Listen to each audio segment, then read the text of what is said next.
And here's my comment in the little time we now have left on the coming U.S. elections of the year 2020. We are just over 40 days away from the elections.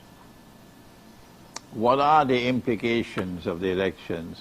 Well, from our Islamic eschatological perspective, is it Trump or Biden?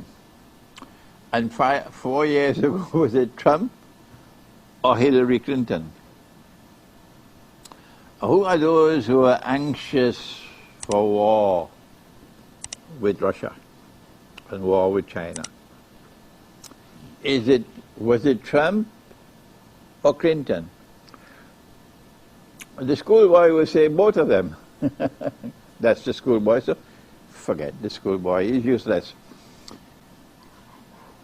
It could not have been Trump, because 4 years of Trump, and we are no closer to war with Russia as we were 4 years ago. So obviously, all would recognize that Trump did not want war with Russia. It was Clinton who wanted war with Russia. Is that a fair comment? Does that make me a supporter of Trump? No. It's just the truth. And now, in the choice between Trump and Biden, the former senator for many, many, many years, he's been a senator in the U.S. Senate. Who is the warmonger of these two? Answer, it is Biden who would want war with Russia, not Trump. And so in a choice between Trump and Biden, the warmongers, the ones who are lusting for war with Russia, will want Biden as president. So in the event that Trump loses the election, the implication of the U.S. elections coming up in November is that in the event that Trump loses the elections, we'll now be much closer to nuclear war. Is that a fair response? Is that a fair answer? Is that a fair analysis? I don't think there's anything wrong with this analysis at all. But you know the schoolboy. But what happens if Trump wins the election? My answer is Dajjal wants war. He wants the nuclear war.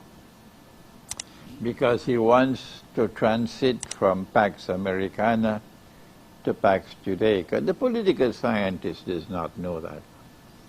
The military strategist does not know that. The historian does not know that. Only the eschatologist knows that. So if Trump wins the election, in the unlikely event that Trump wins the election, then we anticipate, this is our analysis, civil war in the United States. Either way, they must get what they want, war with Russia. If there's civil war in the United States, you wouldn't want to be living in the cities of the United States. No. If there's going to be civil war in the United States, if there's going to be popular unrest and anarchy in the United States, then my advice to you, of course I know the Maulanas and the Muftis, they're not going to listen to me. And those who are attached to their masjid and their Maulana, their Muftis and so on, and their social distances and their Facebook, they're not going to listen to me. But there are others who have sense in their head. They're not cattle. And they're listening to me, and I say to you, you have from now until November the elections to try to get somewhere in the remote countryside. Somewhere in the remote countryside where you can escape with your family to safety. Because in the event that Trump wins the election, there's going to be civil war in the United States. There's going to be anarchy. They would not want him to be able to rule anymore. Does the Quran provide us any guidance as the world draws nearer to nuclear war? Here is this book. The Quran, the Great War, and the West. This is my very small analysis of the nuclear war which is coming, and this is Constantinople in the Quran, which is being being translated to Greek and being printed in Greece, alhamdulillah. The reason why we are turning to the Quran for an explanation of the U.S. elections is because we know that this U.S. election is more important than any before it, because this is the prelude to nuclear war. Why is it that Muslims in politics, you know, the Muslim politicians, we even have them here in Trinidad, why are they so scared of the Quran? Have you no shame? You call yourself a Muslim, eh? And you're scared of the Quran? Because the Quran is it's something uncomfortable for you in your political life? Politicians don't want to study the Quran. There are Muslims who are ruling over us in the world of Islam, they don't want to study the Quran. They betray the Quran in Kosovo. They betray the Quran in the Balkan Peninsula, the Muslims who rule over us. They betray the Quran in Turkey. They betray the Quran in the United Arab Emirates and Bahrain. And they're betraying the Quran in Saudi Arabia. What does Nabi Muhammad alayhi salatu wasalam say about the post-nuclear world which will come after the next elections? Answer: we are now in the last countdown of history. We are now in the last countdown of history.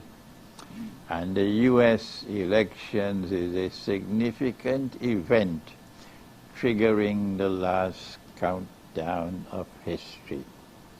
The last countdown of history has as its centerpiece the Great War. We call it the Malhama. Our brothers call it Armageddon.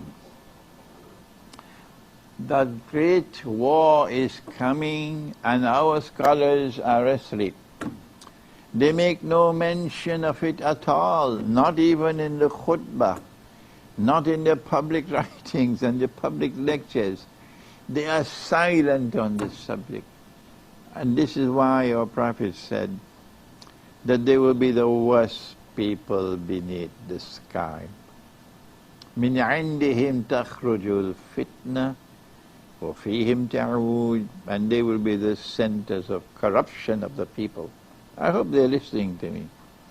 The last countdown of history and the U.S. elections, because after the Great War comes the conquest of Constantinople and the conquest of Jerusalem. And let me say one thing about this, that it is a Muslim army which will conquer Constantinople. Our Christian brothers must understand this. If a Christian power attempts to conquer Constantinople, like Russia, it will trigger off civil war in the house of religion, Muslims against Christians.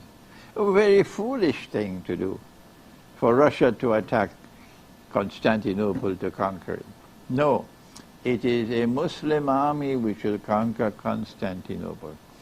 And it is a Muslim army which will conquer Jerusalem, because our Prophet said, Allah's blessings be upon him, لَتُقَاتِلُنَّ الْيَهُودِ وَلَتَقْتُلُنَّهُمْ حَتَّى يَقُولُ الْحَجَرُ يَا مُسْلِمْ هَذَا يَهُودِيٌّ وَرَيْفَ تَعَلَى فَاقْتُلْ. I'm sorry I have to speak so rapidly.